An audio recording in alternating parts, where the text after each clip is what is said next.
Vamos começar a nossa última reunião do ano, né? E nós ficamos nossa última reunião. O Paulo apresentou a portaria número 1012 de 25, estabelece diretrizes para a transformação digital urbana nos municípios e se relaciona com a Lei 14.533. E o Heitor abordou o decreto número 12.503. Não é isso, Heitor? Da Lei 10.336 também. E a gente ficou de dar uma olhada no decreto número 12.603, 23 e na Lei 10.376, 24, para debater hoje, para saber. A gente ia ler o material e ia ver hoje. Agora, se eu não me engano, o Paulo também ia apresentar alguma coisa, não era, Paulo? Eu não ia apresentar, eu coloquei ontem no grupo, né? Os dois Eu relatórios. queria saber Posso alguma falar coisa. 2 minutinhos aqui, tá? Pode, pode. Não, eu não tenho como apresentar porque eu não estou dominando o conteúdo, mas foram duas pesquisas feitas pela TI Rio, que eu represento aqui, Sindicato das Empresas de TI do Rio de Janeiro.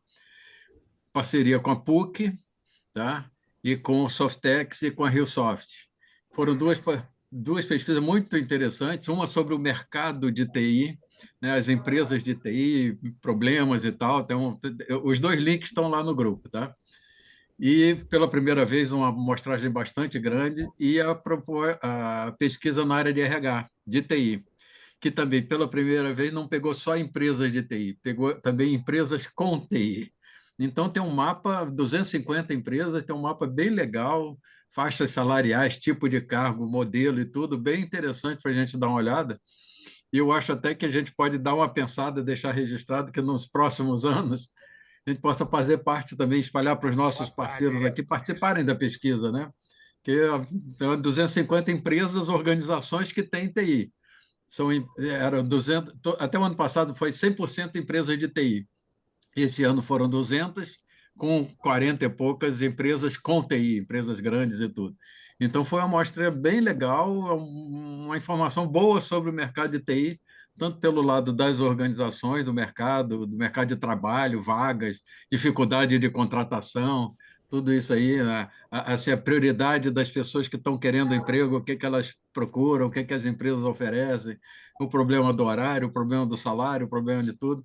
E então são as duas pesquisas que se cruzam, tá? Uma metodologia bem legal, com a equipe nossa, junto com a PUC, junto com o pessoal do Softex lá de Brasília, foi bem interessante. Então o link está no grupo ali, os dois links estão no grupo ali.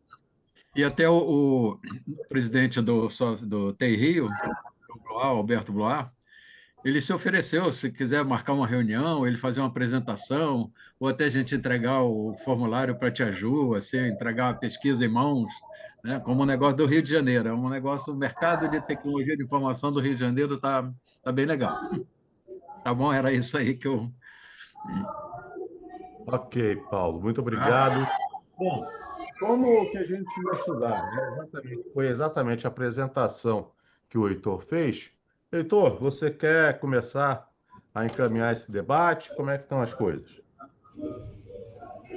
Não, eu estava esperando, foi colocado lá, era que o pessoal ia analisar, né, o material que foi divulgado e ia trazer uma discussão, iam fazer a discussão. Então, Isso, vou deixar em aberto para o pessoal discutir aí beleza. também. Então, a reunião é de vocês.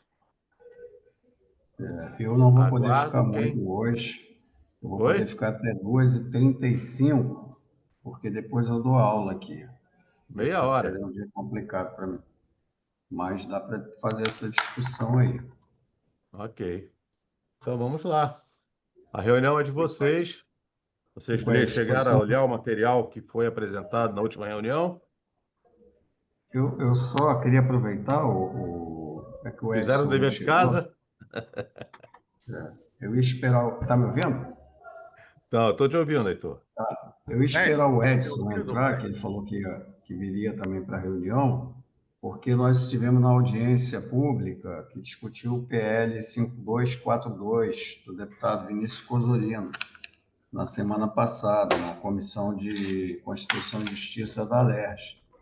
E aí ia falar um pouquinho também, né, do que foi colocado lá, das sugestões que foram colocadas, que também Fala um está em pouquinho mais linha, alto, né? Heitor. Oi, Fala um pouquinho mais alto. deixa eu ver como é que... Alô, alô, melhorou? Alô. Ok. Alô? Deixa eu ver se aumentando aqui, aumenta o som. Alô, melhorou? Melhorou. O Melhorou? Edson acabou de entrar. Opa, então seja bem-vindo, Edson. Fala, Vamos gente. falar um pouquinho, Edson, sobre o PL 5242, que você foi assim um dos interlocutores, né, que levaram sugestões e que foi assim muito apreciada a sugestão que você colocou. Se você puder começar. Beleza, gente. Muito boa tarde. Perdão pelo atraso aí de alguns minutos. Estou no outro prédio aqui, tem que achar sempre o lugar. A Feijão recebeu um convite do deputado, Vinícius. que é o Vinícius Cozzolino, né? Cozzolino. Cozzolino. Cozzolino, lá de Magé, sobre um PL de autoria dele, e tem lá um conjunto de outros deputados apoiando, que é especificamente sobre um programa de capacitação profissional e tecnológica. Eu não sabia desse PL, quando chegou para a gente o convite. A presidência que pediu a indicação ao meu diretor de alguém, meu diretor me indicou para eu representar a federação lá. Então, eu fui com o direito de fazer uma apresentação de 10 minutos, dando sugestões, né, no PL.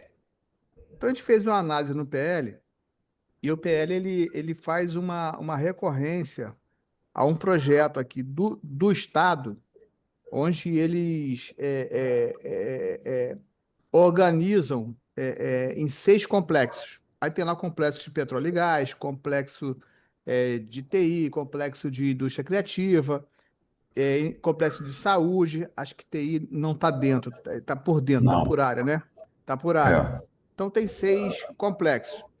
E aí a gente fez essa análise aqui internamente, fiz uma apresentação explicando o que é Senai, coisa bem rápida para mostrar que nós temos centro de referência totalmente alinhado ao que os complexos preconizam, que é a indústria criativa, que é TI, enfim, que é a construção civil, infraestrutura. E levamos também, eu posso depois socializar essa apresentação com vocês, dados do Observatório da CNI sobre o mapa do emprego na indústria no Rio de Janeiro de 25 a 27. Aí lá a gente apresentou o número, né, de capacitações em qualificação que o Rio vai precisar, que são 150 mil, e também em torno de 700 mil em aperfeiçoamento, né? Quer dizer, aperfeiçoar aquelas pessoas que já estão empregadas ou que estão desempregados que precisam de um aperfeiçoamento para voltar ao mercado de trabalho. Então, eles gostaram bastante desses números, porque são números feitos, organizados nacionalmente, através de uma metodologia do MIT. Então, é algo muito, muito, muito bacana e confiável, né? É um estudo sério.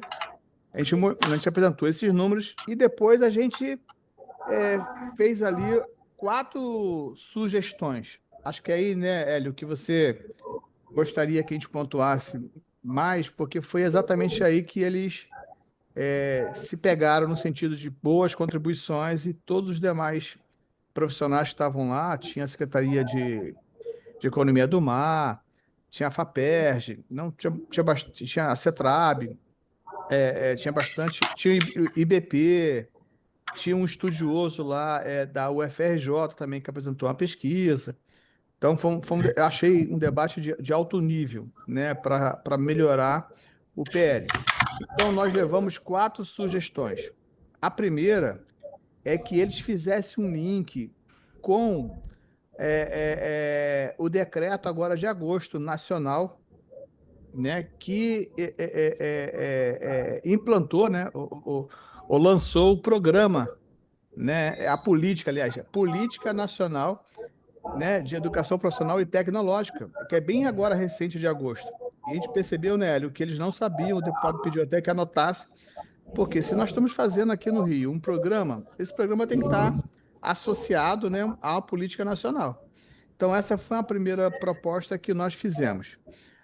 A segunda, que foi que mais reverberou, foi de o Estado, de alguma forma, procurar, já que o Estado tem mais força para isso, estruturar um aplicativo, um sistema, um programa que faça o match entre três entes.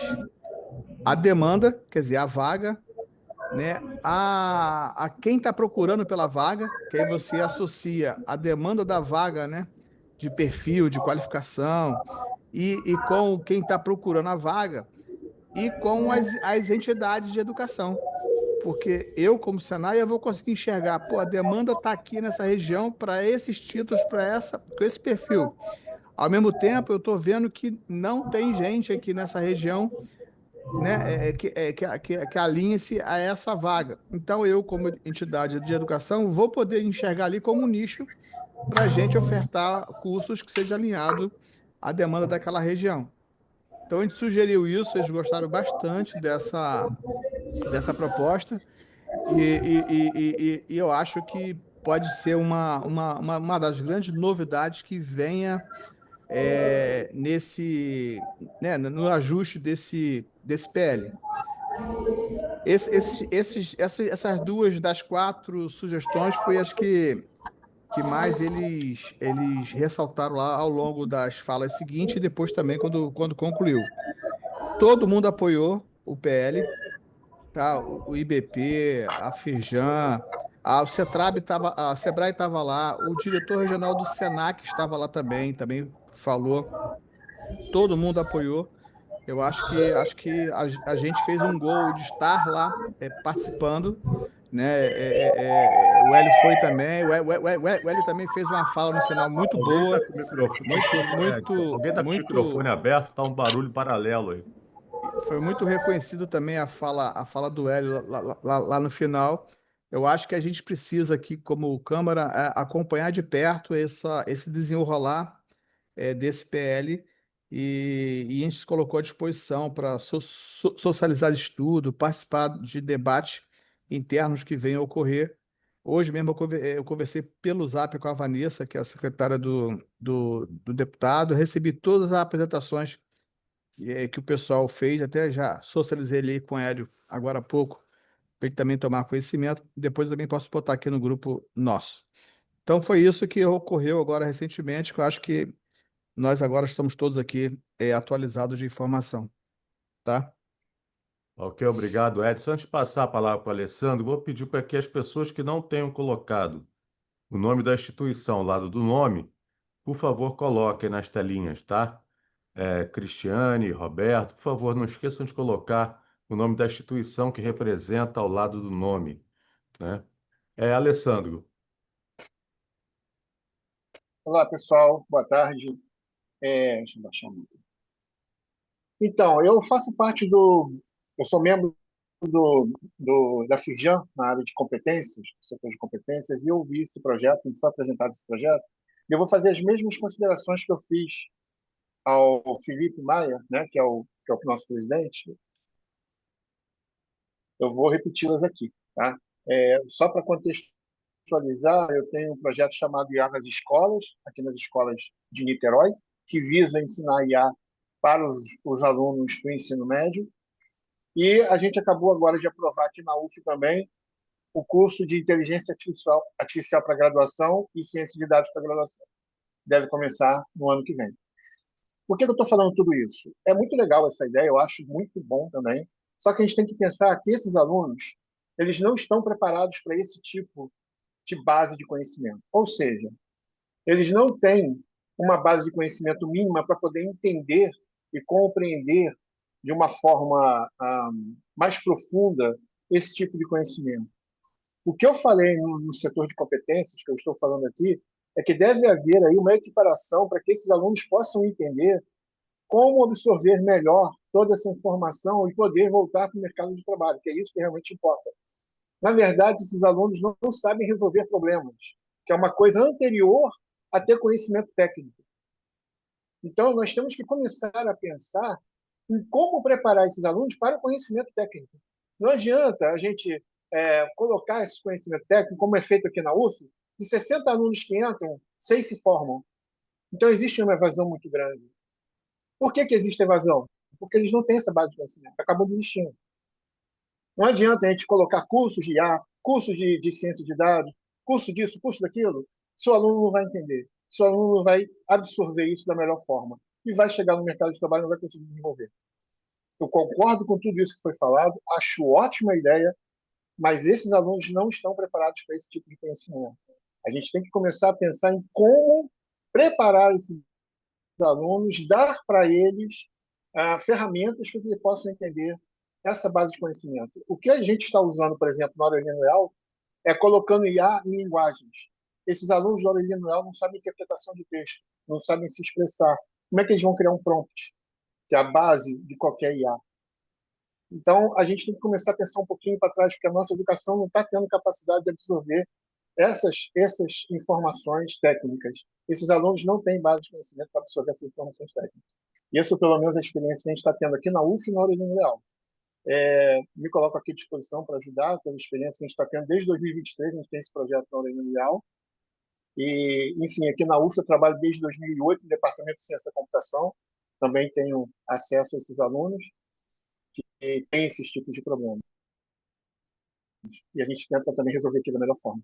Tá? Então, só para fechar o assunto, eu acho ótima ideia, mas essa ideia tem que ser acompanhada de outras ferramentas também, senão não vai adiantar muita coisa. Obrigado aí, pessoal. Nada.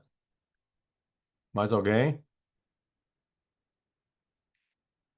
Heitor, você fica à vontade aí para complementar, se eu esqueci de alguma coisa, você também participou lá ativamente.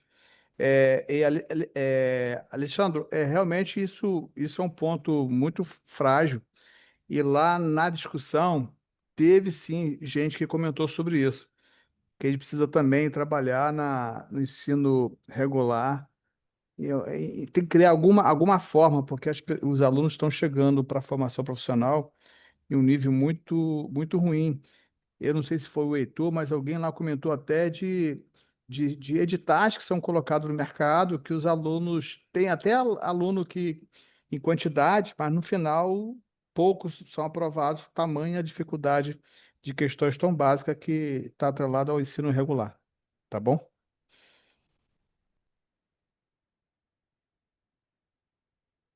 Palavra aberta. Um comentário aí. Paulo. Pode falar.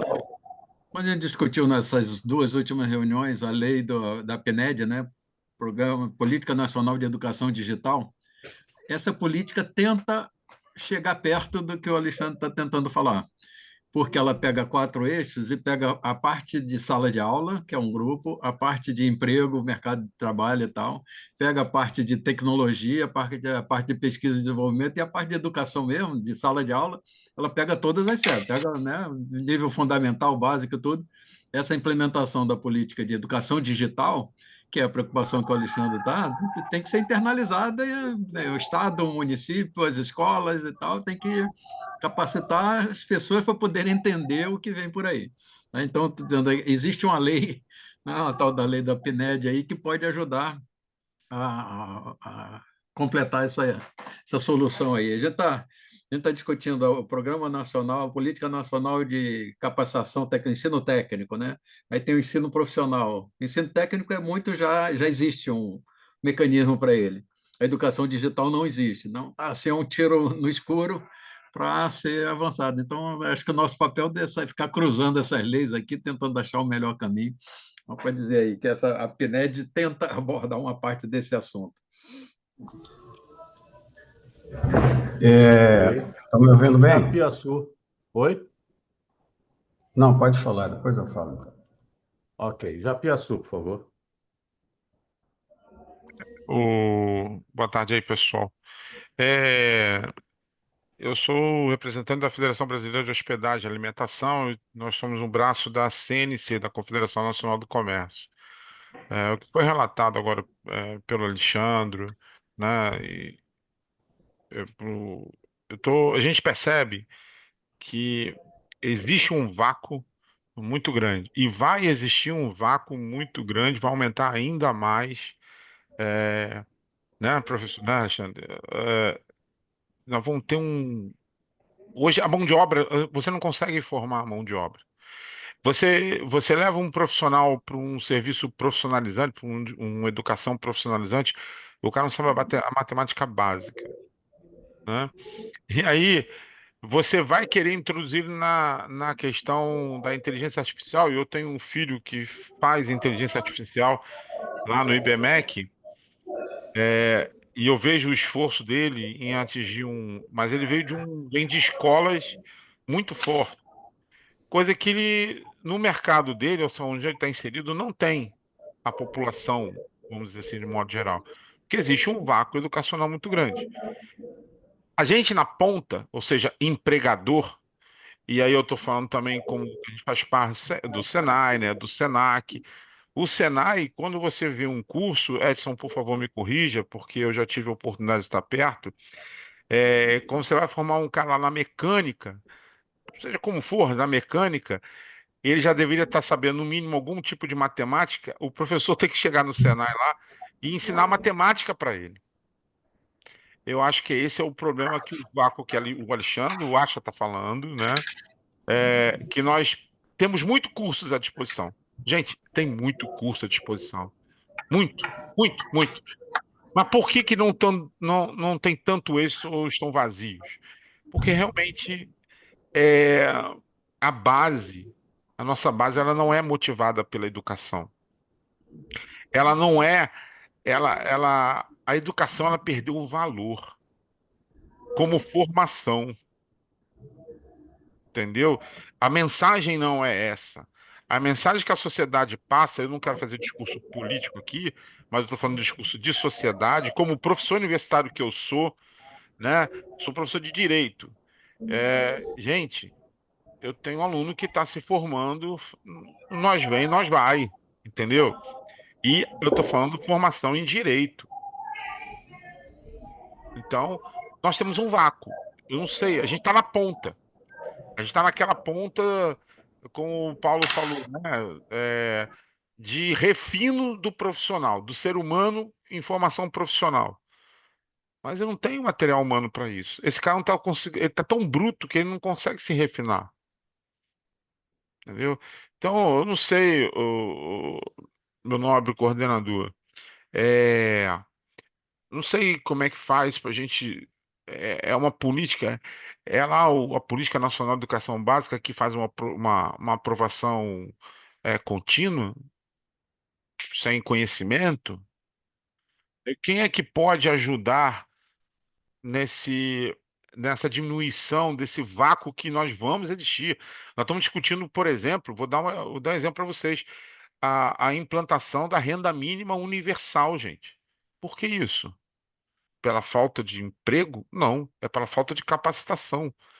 Mas a capacitação está aí, na mão, está na mão do Senai, está na mão do Senac, o Alexandre está falando daqui, né, e outros mais. Eu quero deixar esse registro porque eu não consigo formar cozinheiro, porque o cara não sabe fazer. Eu te falo de hotelaria e restaurante. O cara fala assim: ó, você tem uma métrica aqui, calcule quantos gramas você precisa fazer. O cara não sabe desse grama, miligrama, ele não sabe calcular isso. Como é que eu formo um técnico? Eu dou título para ele? Entendeu? Eu estou falando do mercado de trabalho, gente. Muita gente é da área acadêmica. Eu estou falando do mercado de trabalho. Eu estou falando da ponta, demandante. Não tenho profissional. Eu não tenho profissional. Eu estou falando de instituições como o Senai, porra, é excelência. Eu estou falando da própria UF, minha casa, do Senac, que a gente tem assento lá, um Cefet, né? Cevete já forma profissionais que já estão indo para um outro patamar, ele já vem lá embaixo, né? Ou seja, ele já pega a base da pirâmide boa e leva. Mas numa escola pública, grande massa, onde está? Entendeu? Eu estou em colégio público, mas eu tenho 55 anos de idade, eu peguei o finalzinho disso. Pude fazer concurso público, passar num concurso público sem candidato por vaga e tal. Enfim, são situações que a gente vê, nós perdemos. Nós perdemos esse vácuo. Nós somos num vácuo muito grande. Queria deixar esse registro aqui, porque eu vi tantas ideias maravilhosas aí, desse PL, o Acha falando aí algumas coisas e tal. Pô, soa como uma música para mim nos ouvidos. Mas quando eu olho a realidade, tô fora. É impressionante. Estamos fora, tá? Não é um discurso político, não. É da experiência que a gente vive aqui no mercado de trabalho. Um abraço. Na verdade, esse vácuo já acontece há muito tempo. Eu me lembro que a própria Escola Técnica de Química, onde eu dava aula, e na própria UF, a gente chegou a uma época em que a gente fazia nivelamento, Perfeito. né? Equalização, né? Fazia A gente chama. nivelamento para a gente tentar trazer aqueles conteúdos que vinham faltando nos alunos, para que que a gente precisava para seguir, né? Para estar sequência. Então já não é um negócio de hoje. Talvez seja exatamente como você falou, Chapeaçu. Talvez seja a sociedade, talvez seja a pessoa que não enxerga mais na escola uma saída. Talvez seja isso. Talvez esteja faltando a gente remodelar tudo, talvez, né? Estimulação, sabe, Fred? É, A porque a gente deixa pessoa, na muito. verdade, o aluno da escola técnica, isso aí o Heitor pode me dar, pode até falar junto, né? O aluno da escola técnica, tanto de Química quanto do Cefet, é um aluno um pouco diferenciado. É um aluno que ele Sim, se está ali, sim. ele já está querendo, e mesmo assim existem problemas, né? Então É, você imagina no ensino médio, imagina no ensino, né? é, Que não é. tem, que não tem essa questão, que não é um Cefet nem um Instituto Federal. A palavra pela ordem, Ana Shirley. Obrigada, Fred, obrigada e boa tarde a todos. Eu conversava com o Heitor e eu disse a ele isso. Enquanto a tecnologia evolui numa relação de estupenda, quase que na velocidade da luz, a educação do Brasil anda a evolução do carro de boi.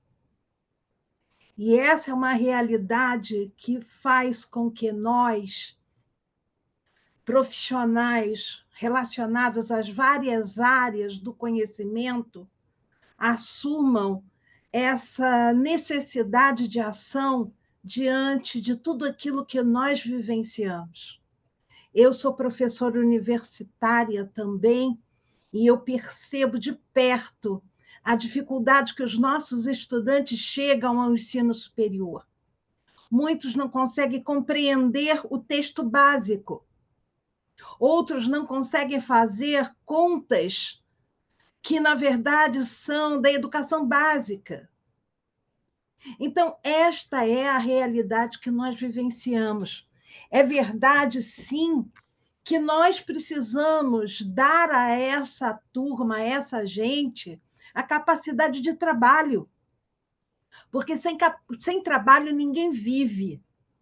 Mas nós precisamos, sim, fazer esse trabalho, sabe, na universidade o tempo todo, de buscar salvar, reestruturar essa educação básica.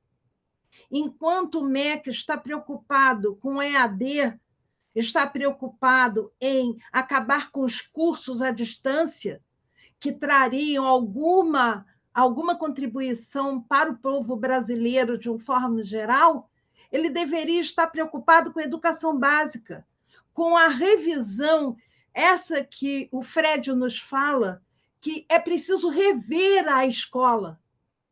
A escola parou no tempo e não acompanha mais as necessidades da sociedade atual. Por isso, gente, nós temos que dar a nossa contribuição. Eu acho que essa dificuldade da educação básica e da educação fundamental que eles trazem com eles, infelizmente, nós precisamos criar meios de corrigir, mas nós não podemos deixar de oferecer possibilidades profissionais para que esses estudantes consigam um espaço, um lugar ao sol, porque limitá-los porque eles não trazem aquilo que nós esperamos seria, na verdade, uma crueldade. Então, é tentar buscar alternativas para trazer essa turma para aquilo que nós precisamos, mas também oferecer possibilidades de formação para o trabalho, que hoje é, sem dúvida, algo que nos preocupa muito, principalmente em relação ao conselho que eu represento. Formação para o trabalho, mas observando como a educação faz com que essa turma chegue, né, para essa preparação, é algo que nós temos que nos preocupar e que nós temos que direcionar os nossos esforços. Obrigada, viu, Fred? Obrigada a todos. Obrigado, Ana, muito obrigado. Eu vou pedir para o Fausto. Fausto, por favor, coloque o nome da sua instituição ao lado do seu nome, se possível, para que a gente possa saber. Heitor, por favor.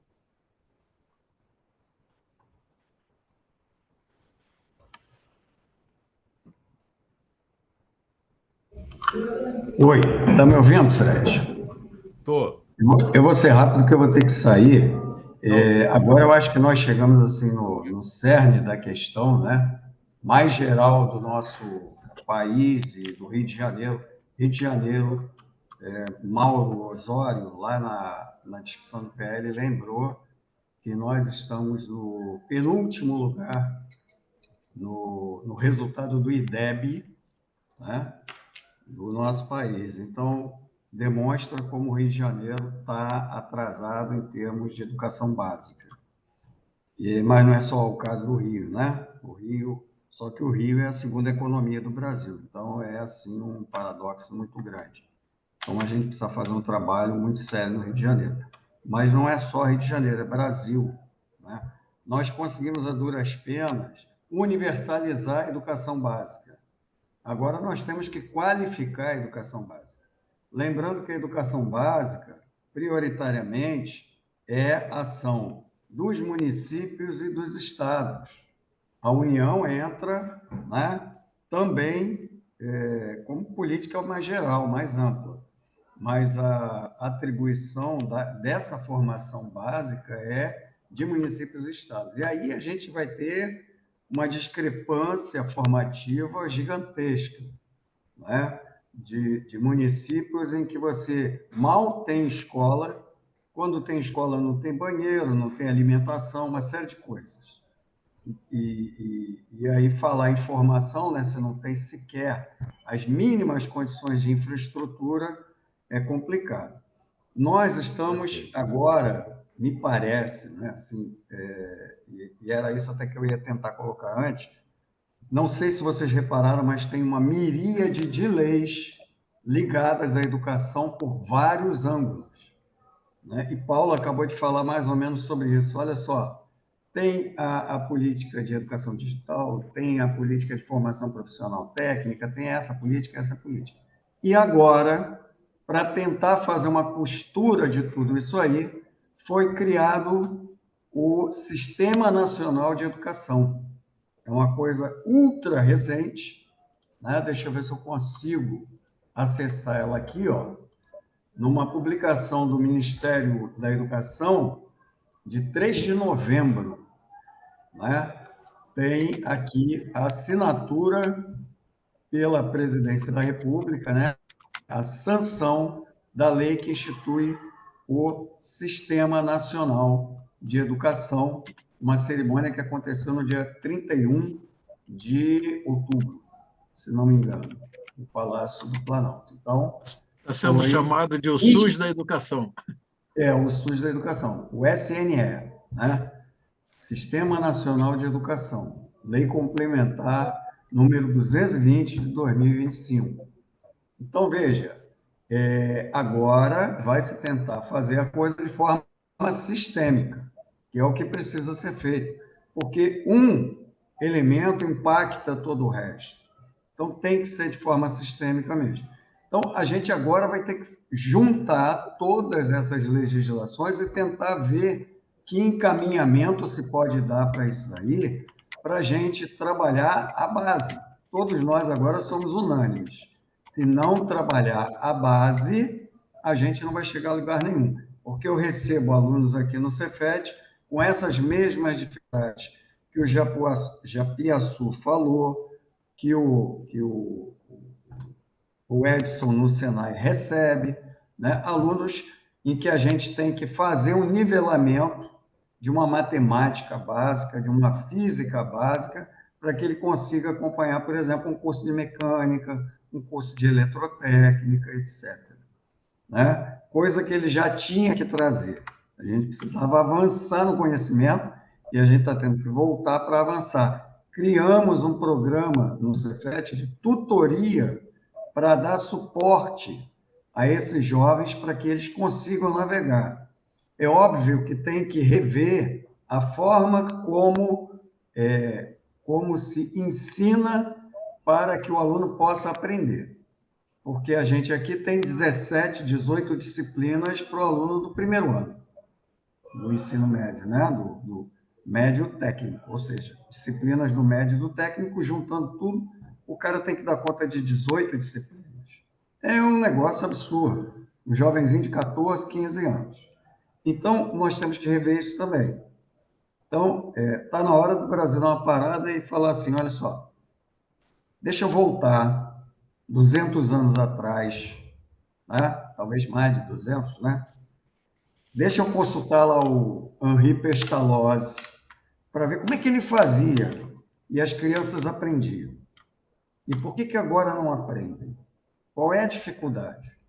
Porque talvez a gente tenha que chamar algum super professor aí para falar um pouco disso, né? O que a gente tem que fazer nas escolas para que as crianças possam aprender, né? A gente não tem creche para todas as crianças no Brasil, né? E, ó, estamos no Rio de Janeiro, vamos nos preocupar com os 92 municípios. Base da base é ter creche para quem precisa em todos os municípios. A partir daí, a gente começa a nivelar, efetivamente, né? É o primeiro degrauzinho em que eles vão estudar junto, mas estudar de uma forma que desenvolva o seu potencial de aprendizagem, né? Aí entra arte, entra brincadeira, brincando se aprende, tem escolas que ensinam brincando. Então, existem N possibilidades, mas a gente fala, tem muitas possibilidades de aprender, de ensinar, etc. Mas quais escolas utilizam? Aí você pega os 27 entes federativos, vai ver o sistema educacional de todos eles. São praticamente iguais. É a mesma forma de ensinar, é a mesma forma curricular, divididinha assim, assim, assim, como se todos os alunos fossem iguais e são todos diferentes, né? Os aspectos culturais muitas vezes não são levados em consideração. Enfim, está tudo errado e todo mundo fazendo a mesma coisa e diz, não, agora vai dar certo. E não muda nada, continua fazendo do mesmo jeito e acha que tudo vai mudar e vai dar certo. Então, uma vez eu entrevistei, né, porque eu ia participar lá do Conselho de Desenvolvimento Econômico e Social, na assessoria de uma conselheira, a professora Elia Zenkleber, para discutir educação básica. E aí eu fui fazer um Skype, olha como é o negócio, né? 2017, início de 2017. Um Skype com o professor José Pacheco, criador da Escola da Ponte, lá em Portugal, uma escola diferenciada. E aí ele ficou nervoso com as minhas perguntas, porque eu queria saber o que precisava fazer para os sistemas de ensino no Brasil, para a coisa mudar. Ele falou, todo mundo tinha que estar preso, porque dizem que vão fazer tudo diferente, continuam fazendo a mesma coisa, querem que as crianças aprendam. E está lá na Constituição brasileira dizendo que todos têm direito à educação. Está sendo negada a educação às crianças e os jovens. Se está sendo negada, a culpa é de todo mundo, menos da criança e do jovem, né? Ele não está recebendo o que ele precisava receber. E aí a gente tem todas essas mazelas de desigualdade, etc., que contribuem para isso daí. E se a escola não cria um ambiente favorável, né, que tem que começar com as coisas básicas. Professor bem remunerado, lembra aqui do Cristóvão Buarque, querendo pagar um salário básico nacional, que agora voltou-se mais ou menos a se falar um pouco, com esse Sistema Nacional de Educação, talvez a gente vá alinhar isso, né? Mas você tem o mesmo professor num estado ganhando X e no outro ganhando X vezes 2, por exemplo. Então, como pode um negócio desse? Né? Cadê os mecanismos de estímulo? Carreira, salário, reputação do professor, que década de 60, 70, até iníciozinho da década de 80, professor era elemento top da sociedade. Hoje, ninguém fala de professor, aluno bate em professor e por aí vai. Então, a gente vai vendo os descalabros que foram acontecendo. Tem que resgatar esse sentido educacional e trabalhar esses aspectos básicos. São aspectos básicos. Resgatar o básico, né? Valorização do professor. Valorização do professor começa também antes dele se tornar professor. Formação do professor. A formação docente nossa é muito ruim, né? O MEC reconhece isso e está tentando fazer algumas outras modificações de programa aí. Se não começar por isso, valorização lá do profissional e a formação dele, sendo essa primeira valorização, uma formação efetivamente de qualidade, a gente não vai avançar. E mais, a infraestrutura mínima básica em todos os espaços educacionais. Né? Não vou falar do Brasil, vamos falar do Rio de Janeiro, da segunda maior economia do país. Então, a segunda maior economia do país tem que ter, no mínimo, a segunda melhor rede educacional do país. Não podemos perseguir menos do que isso. Né? Eu acho que começa aí. Se a gente fizer isso, começamos a fazer o dever de casa. Daqui a pouco vamos ter esse jovem se formando em escolas técnicas, em cursos de qualificação, indo para as universidades, tendo uma boa base formativa, e a gente vai virando o jogo.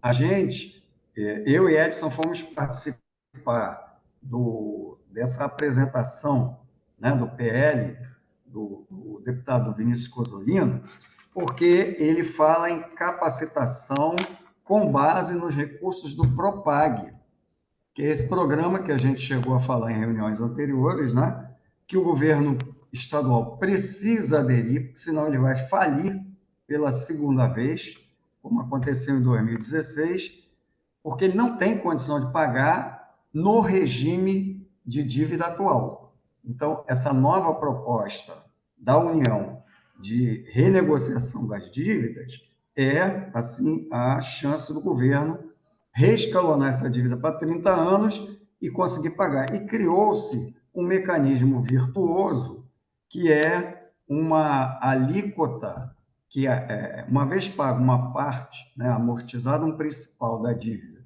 nossa, que é a segunda maior dívida do país, 180 bilhões de reais.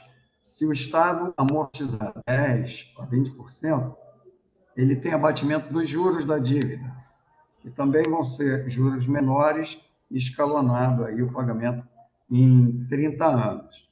Então, isso daí pode ser revertido pelo Estado, ao invés dele pagar o juro à União, ele reverte esse valor em formação técnica de nível médio e outros aspectos da formação que vão acontecer.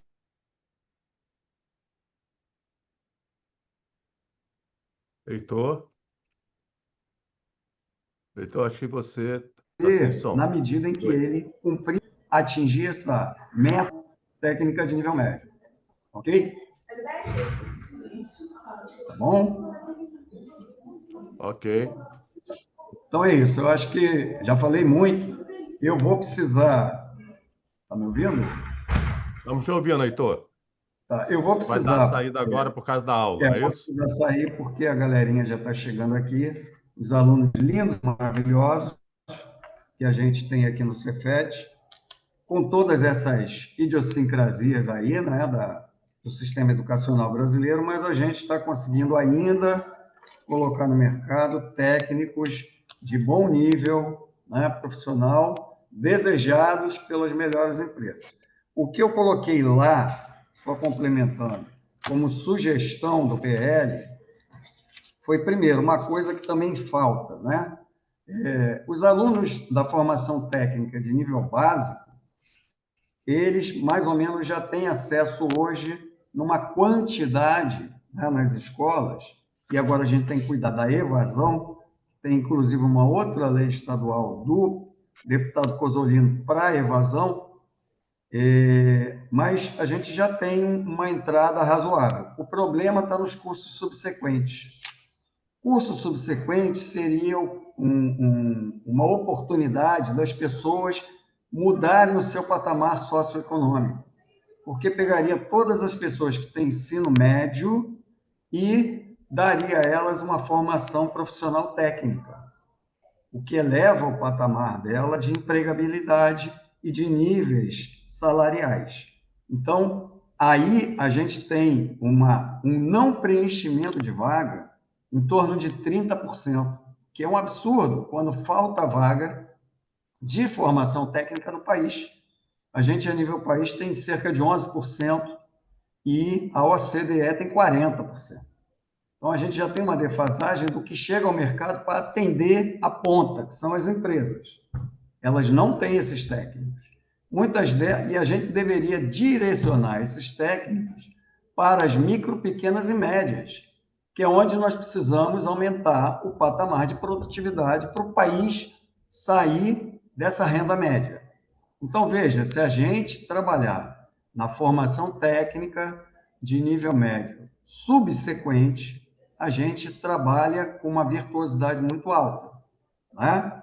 Então, eu acho que é por aí. Aí eu sugeri fazer propaganda de que isso existe e que é para essas pessoas que elas não sabem que existem essas vagas, porque elas estão espalhadas em todas as áreas, né, da atividade econômica, subempregadas às vezes, tendo o ensino médio e podendo fazer um curso técnico gratuito, na maior parte das vezes, de qualidade e com transporte grátis. Talvez a gente tenha que ir mais além e dar uma bolsa para estimular esse cara a ir estudar, porque ele sair do trabalho e depois enfrentar, né, a noite do Rio de Janeiro, região metropolitana do Rio de Janeiro, que é outro problema que a gente tem hoje, né, para enfrentar, que é a questão da segurança no Rio de Janeiro. Então, ele pensa duas vezes em ir para uma formação profissional ou ir para casa. E aí, ele falta, às vezes, dinheiro para esse cara também, né? Ele não pode pegar o dinheiro da renda dele para manter a família para fazer pagamento de um lanche, disso ou daquilo. Ele precisa ter algum subsídio para ele ir estudar, porque isso interessa para o país, né? Então, a gente aplica em tanta coisa, pode aplicar nisso aí, e o recurso seria muito pequeno, né, para subsidiar uma bolsa, como fizeram, por exemplo, pé de meia para o ensino médio. Agora tinha que ter um pé de meia, né, para o ensino técnico, né, muito voltado para esse pós-ensino médio. Esse foi um. E o segundo, e aí teria que fazer uma propaganda, uma campanha ampla, né, na mídia de massa. E a inserção de profissionais formados nas micro, pequenas e médias empresas. Elas não têm esses profissionais, muitas delas nem sabem que precisam desses profissionais. Elas acham que dão conta de tudo, que eu trabalhei em pequena empresa, entrevistei vários pequenos empresários, eles se viram nos 30, dão conta de tudo e não sabem que poderiam melhorar a empresa dele com a inserção de um técnico e, mais à frente, com a inserção de um engenheiro, né? Que é outro patamar que a gente também precisa botar nessas empresas. Então, seria, através desse PL, tentar criar algum mecanismo, né, de subvenção por um período determinado para que esses profissionais ingressassem nessas empresas, ficassem 2 a 3 anos lá, subsidiado, sem o empresário precisar pagar, até que ele veja que aquele profissional ajuda ele a melhorar a empresa dele. A partir daí, você não precisa mais subvencionar. Porque quando o empresário vê que o cara está fazendo a empresa melhorar, acabou, ele mesmo vai dar conta. Ele vai contratar, porque ele sabe que vai ter resultado, vai ter retorno. Ok? Obrigado. Vou Ok, precisar Heitor, sair. obrigado, boa Agradeço muito a aula. minha participação. Um Alessandro, grande por favor. Olá, pessoal. Só para fechar aqui o que eu tinha falado, né? Eu talvez não tenha me expressado bem.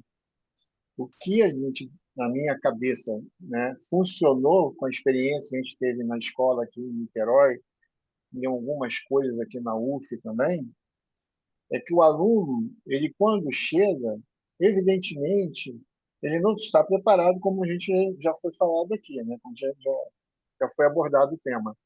Então, nós temos que fazer com que esse aluno esteja minimamente adequado.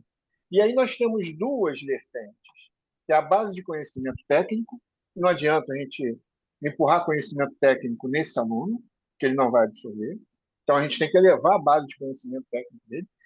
E uma coisa que antes, né, eu tenho 57 anos e acho que a maioria da gente aqui tem um pouco mais de 50 por aí, a gente aprendia de uma forma intrínseca, que é resolver problema. O aluno não sabe resolver problema. Você manda um jovem hoje para ir no mercado fazer uma compra assim, assim, assado, ele vai encontrar vários obstáculos ali para resolver problemas. Eu estou falando isso por quê? Porque nós temos uma vida hoje muito mais facilitada. Eu vou fazer uma analogia aqui. Por exemplo, quando eu tinha que fazer um trabalho, eu tinha que ir na Barça, eu tinha que ir na enciclopédia do século XX, buscar o conhecimento. Minimamente eu copiava aquilo ali e escrevia na folha de papel ao máximo para fazer o meu trabalho. Minimamente. Eu tinha que ler e escrever. Era o mínimo. Hoje é o Ctrl+C, Ctrl+V. Então, nós temos dois problemas sérios. Tá? Por isso que eu falo que a IA é igual uma faca. Você pode matar alguém, você pode cortar o pão para ajudar alguém. Nós temos como usar essa ferramenta de uma forma producente ou não. É isso que está faltando para esses alunos enxergarem que a minha área é ética e viés. A ética é para ser usada essas ferramentas. Não é para ser usado de uma forma para burlar trabalhos, copiar trabalhos. Mas nós, como professores também, temos como chegar para o aluno e falar: defenda o seu trabalho na frente da sala de aula. Então, acho que está faltando aí um pouquinho de dedicação dos professores, obviamente não todos, para que force o aluno a não usar as ferramentas de forma inadequada. E existem esse tipo de coisa. Nós aqui, por exemplo, usamos o PBL, que é o Problem Based Learning. Você propõe um trabalho e o cara tem que resolver. Obviamente não é uma coisa rápida a se fazer. Né? Então, acho que existem ferramentas para serem adotadas e que podem ajudar os alunos, que ajudam os alunos, tanto na base de conhecimento, quanto na base de expertise de resolver problemas, que o mercado precisa de pessoas que resolvam problemas. Eu já cansei de ver alunos que não sabiam ler e escrever direito, mas sabiam resolver problemas. Faltava o conhecimento técnico. E o inverso também. Pessoas que têm um conhecimento técnico enorme, mas não sabiam aplicar aquilo para a forma de resolver problemas. Essa união é que está faltando no aluno de hoje. E é isso que nós temos que inserir neles, de uma forma e de outra.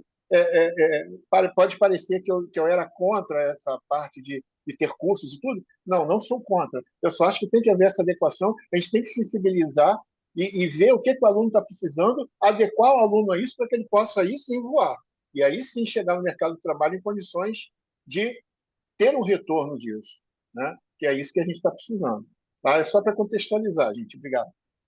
Perfeito, Alessandro. Alex Japiaçu. É, eu vou fazer um breve. O professor Heitor falou muita coisa importante ali, é pena que ele saiu.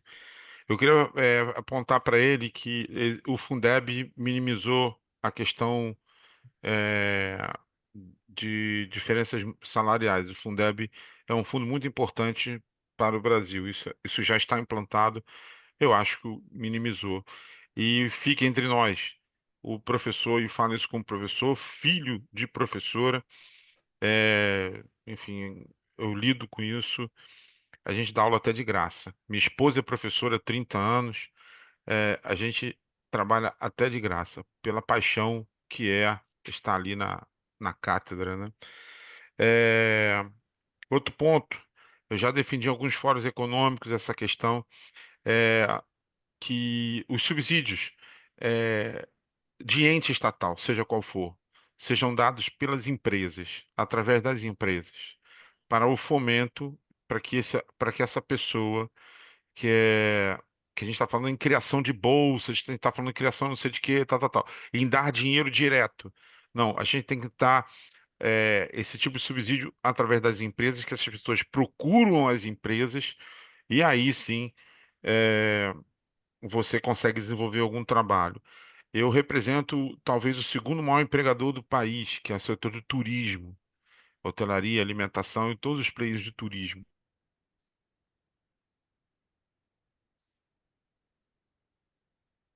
Japiaçu, acho que você ficou, congelou.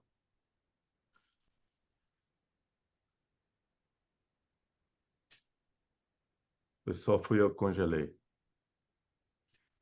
Não. Foi ele, Alguma sim. coisa.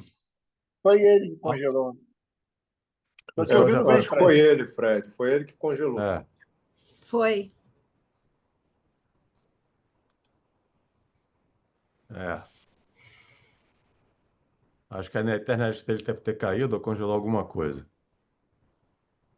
Bom, vamos dar sequência enquanto ele volta. Roberto, Gotinho. Oi, Fred, tudo bem?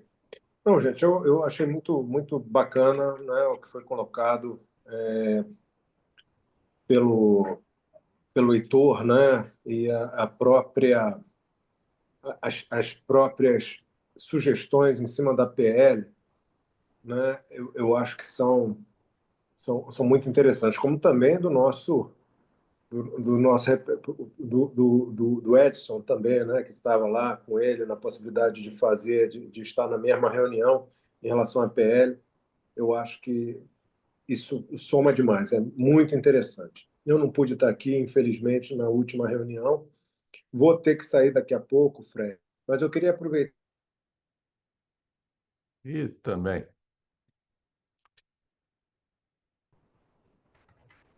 Ah, é. também no processo da pesquisa do TI Rio, pesquisa de RH. O Alberto Blois tinha me convidado como especialista de RH desde o início dessa pesquisa. Os resultados são muito interessantes, muito interessantes. Quando a gente fala de formação profissional, né, ali denota uma série de coisas, principalmente a interiorização das empresas de tecnologia.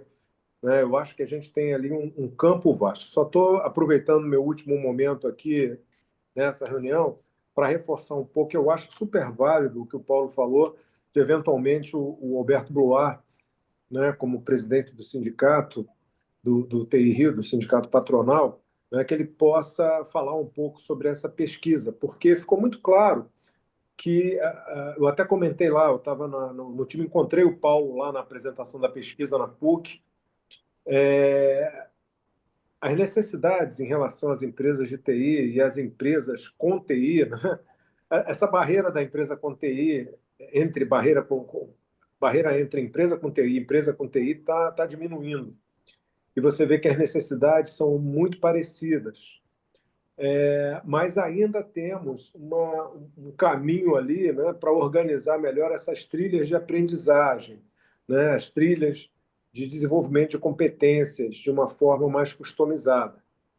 É lógico que o número dos respondentes ali teve muita pequena empresa respondendo, mas eu fiquei com essa mesma sensação do Paulo, de que pode ser um caminho, pode ser um tema interessante da gente tratar, porque eu acho que as empresas de tecnologia, a gente tem que ter um olhar dela, inclusive na questão da formação profissional, tá? Então, me despeço aqui, só queria reforçar isso. Infelizmente, vou ter um compromisso agora que eu não posso deixar de estar presente. Mais uma grande tarde. Obrigado, Fred. Uma grande tarde aí, uma boa Obrigado, tarde a Roberto todos, Gotinho. tá? Essa é a nossa última reunião, Roberto. Então, Feliz Natal para você Para e você nos vemos também, na para nossa primeira todos. reunião do ano que vem. Perfeito. Um grande abraço a todos, um ótimo Natal e vamos nos falando aí para o ano que vem. Um grande abraço. Isso.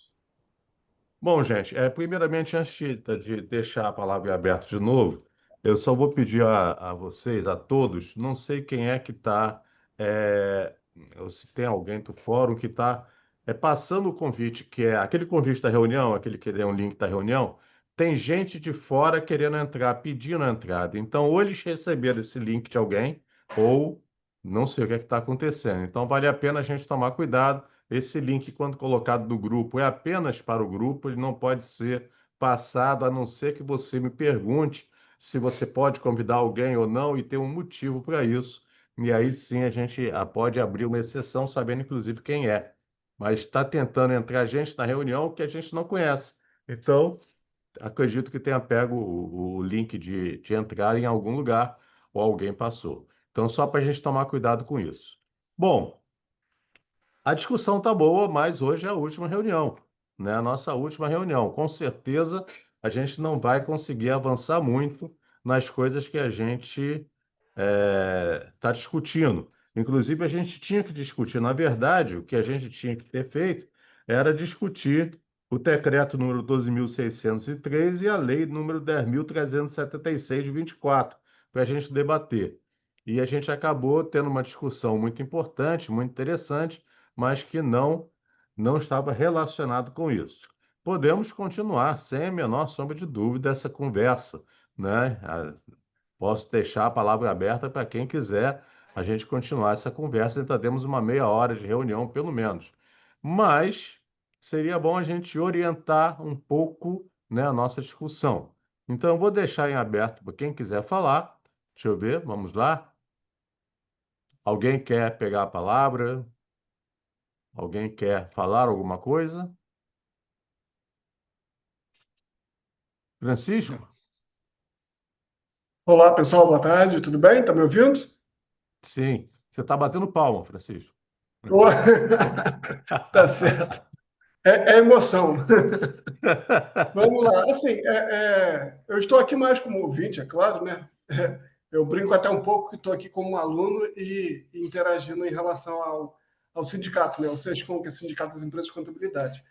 E eu vejo que, para não ser repetitivo, que todo mundo já comentou, a gente tem essa mesma dor, né? Essa mesma ansiedade em todos os pontos, né? Então, eu tenho procurado ajudar muito o sindicato, até aqui na cidade de Teresópolis, fazendo essa conexão. Todos estão carentes de instrução, né? De conhecimento, né? Não da educação em si. Educação já foi falado aqui várias vezes, né? Do método, da forma que ela é feita com as nossas crianças, adolescentes, e gera essa dificuldade até o momento de hoje, como acabou de ser falado aqui, que muitos não sabem nem fazer uma conta, não sabem escrever, e isso é um caos que acaba tendo um efeito cascata, isso vai para frente. Então, hoje, por exemplo, quando a gente deveria estar focado falando em inteligência artificial, né? Chat GPT, essa coisa toda que facilita muito a vida de muitos, né? Ou seja, acelerar essa forma de instrução de educação, a gente tem que meio que fazer esse retrocesso para poder ajustar lá a base, né? Então, assim, estamos procurando fazer isso. Ontem mesmo participei de um evento, né, que foi voltado para o departamento pessoal. E as coisas que foram faladas era essa mescla, que era para ser avançado, falar em coisas bem melhores para aproveitarmos com as nossas empresas, com os nossos colaboradores, mas se tinha que voltar em muito tempo para falar o básico, para poder as pessoas não ficarem perdidas. Hoje eu também estou na sala de aula, estou cursando Direito, como foi comentado aqui também, e eu vejo essa dificuldade entre, né, eu, que tenho a idade mais avançada um pouco, e dos novos. Eu acabo tendo uma diferença não por ser melhor ou por saber mais, não, mas é por ter uma cabeça diferenciada e querer aprender. Eu quero aprender. O instrutor, o professor, quem está falando lá, eu quero aprender com ele, eu quero melhorar, enquanto outros estão ali, talvez, falando assim, não quero saber disso, só quero meu canudo, só que lá na frente isso faz uma diferença enorme. Então, eu entendo que o que estamos fazendo aqui é justamente isso, tentar quebrar essa barreira do distanciamento dessa pouca instrução, educação lá no início, para melhorar a gente aqui na ponta, quando a gente precisar de um profissional que for contratar, essa pessoa realmente possa agregar para as nossas empresas e realmente fazer diferença no mercado. Então, esse é o meu minha pequena sugestão em relação a tudo que a gente está falando e confirmando com vocês, tá? Obrigado, Francisco. Mais alguém? Falar uma palavrinha. Ok, Paulo. Não, talvez uma provocação para a nossa primeira reunião do ano que vem. A nossa Câmara Setorial é de Educação Profissional. Talvez a gente devesse discutir profissões antes de discutir a educação profissional. Eu tenho duas netas, uma de 11 e outra de 13 anos. Que profissão que elas vão ter? Não sei. Provavelmente é uma profissão que não existe hoje. Então, talvez a gente tenha que discutir não o método de ensino e tentar forçar que a gente deva ensinar como nós aprendemos. Então, eu sou da área de informática há 50 anos, vou ensinar COBOL. Oh, não, não tem que ensinar COBOL, não está na hora. Vamos formar motoristas profissionais, então tem que ensinar como é que é a embreagem, como é que é o câmbio e como é que ele decora o nome das ruas. Não, não é assim. Então, a gente tem que ver o que a gente tem que ensinar para aquela profissão que está existindo e tal. Então, pode ser que seja uma mudança completa nos nossos modelos. A nossa cabeça é muito parecida com o jeito que a gente aprendeu. Então, a gente tem que forçar essa provocação, tem esse sentido aí. Quem é que comunica melhor sinal de fumaça? Nós ou o índio lá da Montanha Rochosa? É ele, claro. Mas quem que comunica melhor? Nós. Então, qual é a finalidade? Qual é o objetivo? Qual é a profissão? Aí a gente vai tentar ver, pô, será que é uma sala de aula, um professor, 30 alunos, um quadro negro, papel, lápis, é isso? Não, não é mais isso. Então, pô, vamos pensar. É a provocação para a primeira reunião do ano aí, Fred. É isso mesmo, Paulo. Eu vou muito nessa tua linha de pensamento. Eu acho que a questão é muito mais ampla do que a gente pensa. Até porque o conhecimento ele atinge uma velocidade muito maior do que a educação em si. Às vezes, quando você está ensinando aqui, a coisa já avançou bastante. Então, existe também isso, né? Então, é um negócio meio complicado. Eu acho que a questão é o modelo mesmo, né? O modelo que vai ter que ser repensado, né? Repensado. Mas muito obrigado pela provocação, é isso aí. Muito bom. Mais alguém? Bom, gente, já que ninguém quer mais falar, só me resta desejar a vocês um Feliz Natal, que vocês passem um Natal maravilhoso, refletindo sobre todos esses assuntos, se possível, né? Acredito que vocês tenham um novo ano 2026 maravilhoso, né? E vamos lá, pelo menos a passagem seja excelente. O resto a gente constrói junto. A gente vai aqui construindo. Vejo vocês da reunião geral e depois da nossa primeira reunião, né? Boas festas, bom Natal, que tudo corra bem. Obrigado a todos por esse ano que passou. Até mais.